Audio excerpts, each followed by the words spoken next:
Have you thought to yourself recently, I'm just going to give up?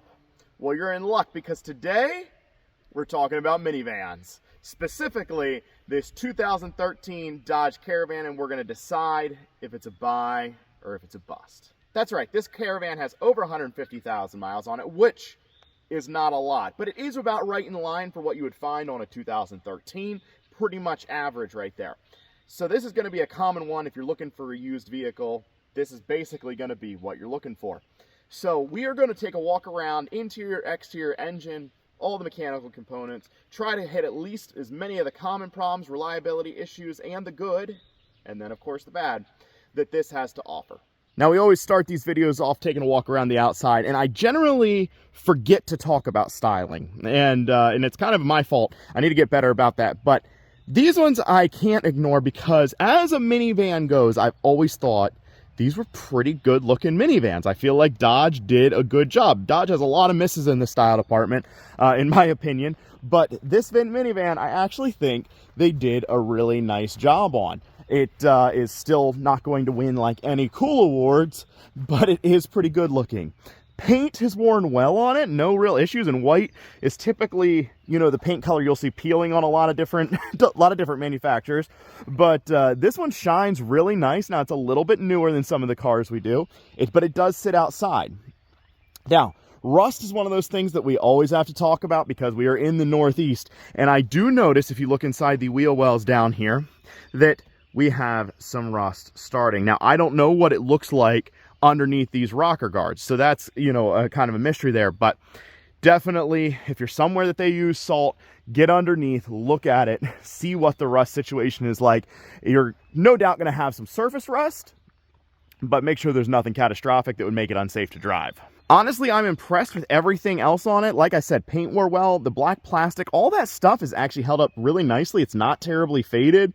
The wheels show a little bit of pitting and age on them, a lot of brake dust, and we'll talk about that later. But overall, it's held up remarkably well on the outside.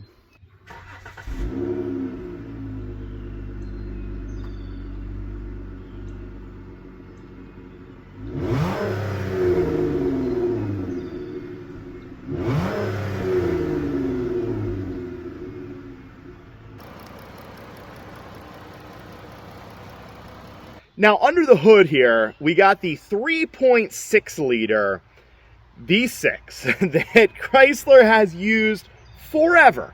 It has been around forever. Even this generation of minivan started in 2008 and went to 2020. That is an extremely long run for a vehicle platform.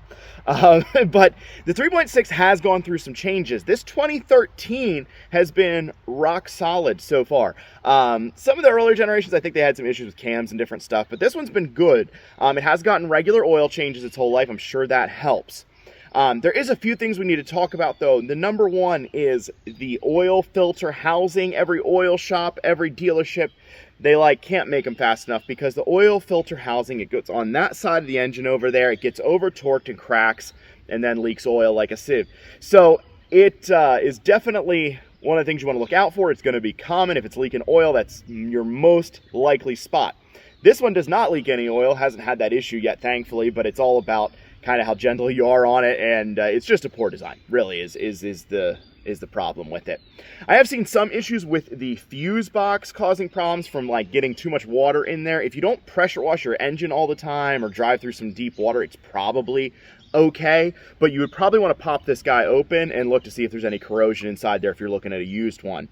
Now, as far as the transmission, this is one it's tough for me to say whether it's reliable or not. And I'm going to lean towards it's not reliable, because they are very common for having hard shifting, clunkiness. They're just not my favorite transmission. Even when they're working right, I don't love the way they shift and drive, and I've been around them now for a little while. If you love it, that's great, but I just personally am not a fan of how they work. Even up into the new Pacificas, the redesign, I don't love how those shift either. So they do have a couple common problems. One is you want to do your transmission fluid changes. This one has had it done every 50,000 miles, and you can tell because it shifts pretty nicely. But there is some problems in there as far as dirty fluid, and then there's the most common is there's a retainer kind of a complicated thing, but you can drop the pan for it and replace it. But that's a common problem, though. If you start noticing serious clunkiness in your transmission, that's generally the common problem, and it is a little bit labor intensive to get corrected. And then sometimes it's just needs a rebuild. It's kind of like people have gone 400,000 miles and never had an issue, or they went 50,000 miles and had an issue and the transmission shot. So I guess take it on a good test drive or have a mechanic look at it, check your fluids, see if it looks like it's ever been changed or not. And you're just going to have to check that out a little bit more in depth. One thing I feel like I have to mention as far as reliability, because this car really has been a reliable one, even up to this 150,000 miles.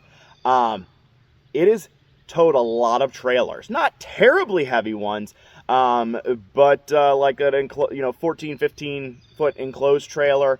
I spent a lot of time with a trailer behind it, so it's kind of a miracle actually that the transmission is holding up to that abuse. And I think, like I said, it comes back to that maintenance part of it. One of the other things is there is some coolant leaks that are semi-common. This particular car hasn't had it, but coolant leaks really with the heater core, especially for the rear AC and stuff, that's a kind of a common problem on these that you might see or smell some coolant, and that'll have to be addressed as well. So if you're on a test drive and you notice that it's leaking coolant or you smell it, yeah, you're going to want to keep an eye out on that. Now, as far as the interior, I always thought they looked pretty nice, and as far as wear, they wear pretty decent. As is typical with any vehicle, your armrests and things, you might see some cracking there. You could see it is a harder plastic on the dash, and you could see some cracks up there. But overall, seats have all worn really well. I feel like it's aged appropriately for the age, and that's probably why they were able to run the vehicle for so many years in this platform, that 12-year span. But they did a few updates, steering wheel and a couple different things. But overall, it shows nice. Now, while we're still talking about the interior, we can talk about a couple different sort of common issues here. Electronics overall work pretty good. You might have some issues with window regulators and things. That's kind of typical. I touched on some of the AC heat issues with the heater core and leaking coolant. I don't feel like the AC, at least in the ones I've driven, this actually is not one I've seen a ton of complaints about, so maybe it's just me, but I don't feel like the AC is as cold as they should be in these. Like, it's working properly, but other vehicles have better air conditioning. One of the frustrating things that they just could have done is this key actually is, you don't even have to have this key. I don't like these keys anyways, these chip ones. You use them just like a normal key, but I think they feel clunky. But you can actually get a push button start button to put in the keyhole here to be able to push it in, and you have then keyless start. So I don't know why they didn't just go that route, but they didn't.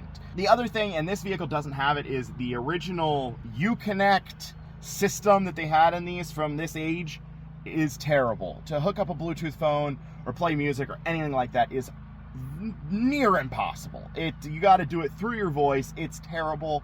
I would move up to one of the newer ones. I think it's 2015, 14 or 15, where they switched over to the newer Uconnect system, and that's much better. I have really no complaints about that, other than it's showing its age now. But yeah, it was not good originally. But everything else up here, for your driving experience, seats are comfortable. I got no issues with any of that. The interior quality, fit and finish, I think is in line with any of the other vehicles, and I like the design of this one a little bit better. They have nice storage in different places, down underneath, big storage here in the center. I really like some of the features that they have in here, and most of the minivans are pretty utilitarian, and this one is right in line with everything else. Now, one of the fun things that you may know, may not know, is that Chrysler invented the minivan.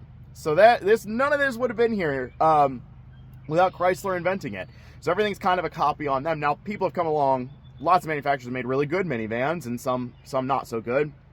Some of Chrysler's were not so good. But the other thing that Chrysler invented is stow and go seating, which means the seats fold into the floor. You don't have to take them out or anything like that. A lot of people are familiar with them. It's kind of, old news at this point, but it's a really cool thing that they did. So you don't have to hoss these seats out into your garage and store them somewhere if you want to haul something big and you have a completely flat floor in here to do, to haul whatever you want. So it's really functional. It's really smart. I can't deny any of that. Now, they do make the seats, if you look, they look a little bit thinner. They use these thinner sort of armrests to make that possible. So are they as comfortable? Probably not. Probably not. But they're not bad either. Like, I wouldn't even be upset if I had to ride in here for 6-7 hour road trip. It would be fine. But they aren't quite as comfortable, I don't feel like, as some of the other manufacturers' seats, because they do have that functionality and they need to be able to fold flat inside the floor. Now, while I'm back here, I just got to do it. We got to say it. We got to say it with every minivan, pretty much, out there. The power sliding doors. Now, not all of these had power sliding doors, but 95% probably did. It's an option that everybody likes, and when it works great. But the power sliding doors do have some issues. It could be the module, it could be the wiring. It's a couple different things. It's just a nature of having auto sliding doors. They have problems. I don't know of a manufacturer that doesn't at least have some issues with them. But all the ones I've experienced can be a little bit funky, and these are no different. So keep that in mind. It could be a variety of things and a variety of expenses to fix it, but it is common. Now, I crawled into the back here. Getting into the back is a very easy process. You just pull one button and that flips up and it gives you plenty of space to walk back here. That being said, leg room is fine. Foot room is terrible, okay? And it sits in such a way that the edge of this seat just beats into your calves in a terrible way. It is a terrible third row. I don't know another way to say it than that.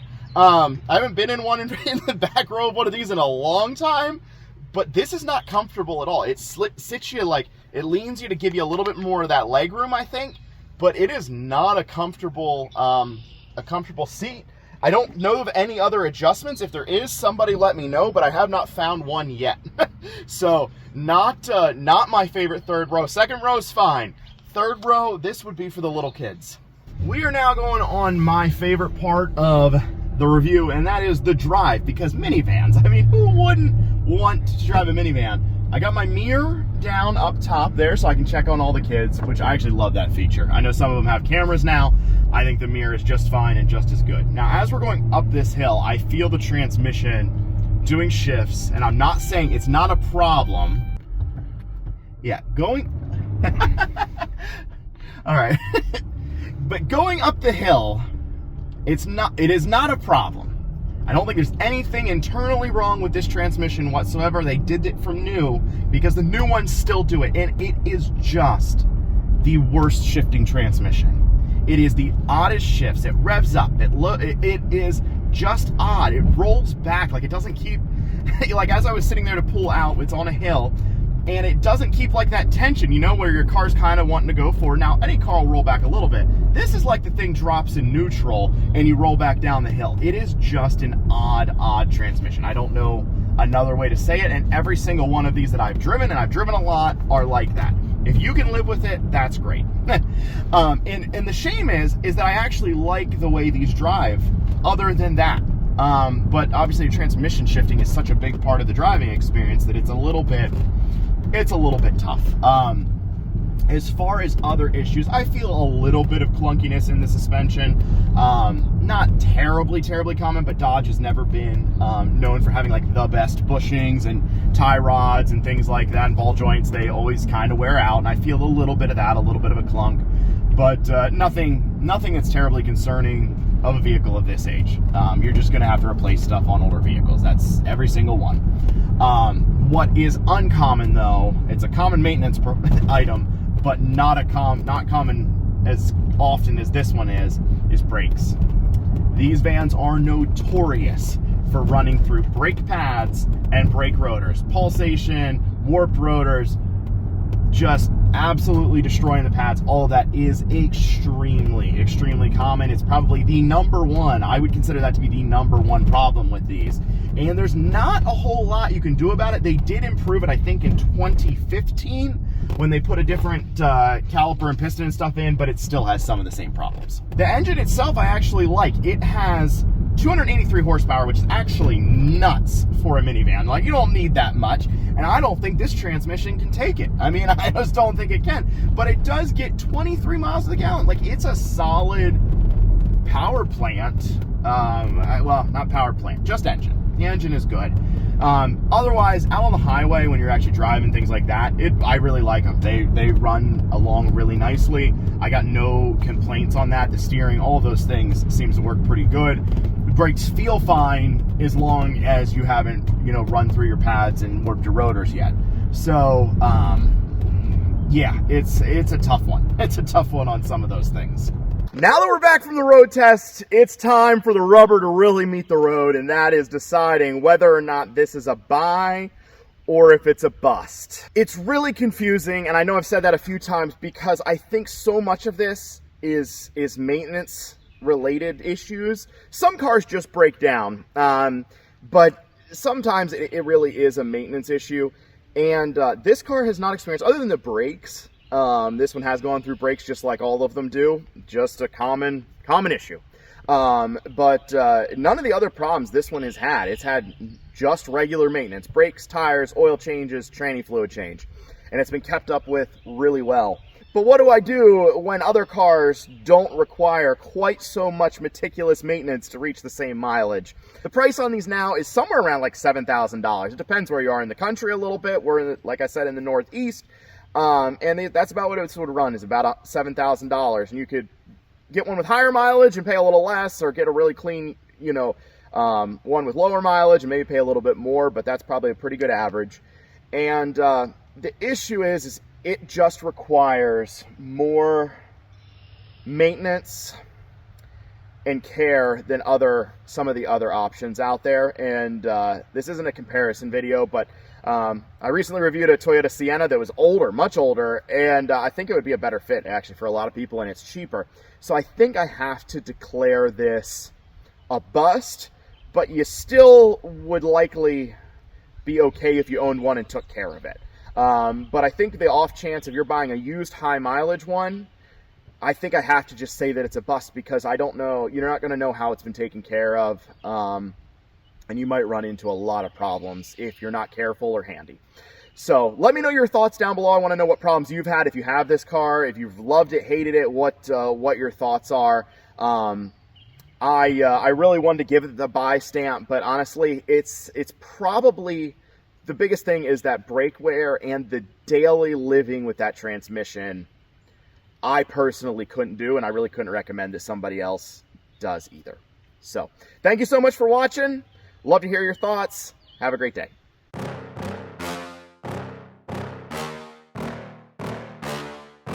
Yeah. Please tell me that I can't, that I won't, that I fail, that I'll never make it out, yeah.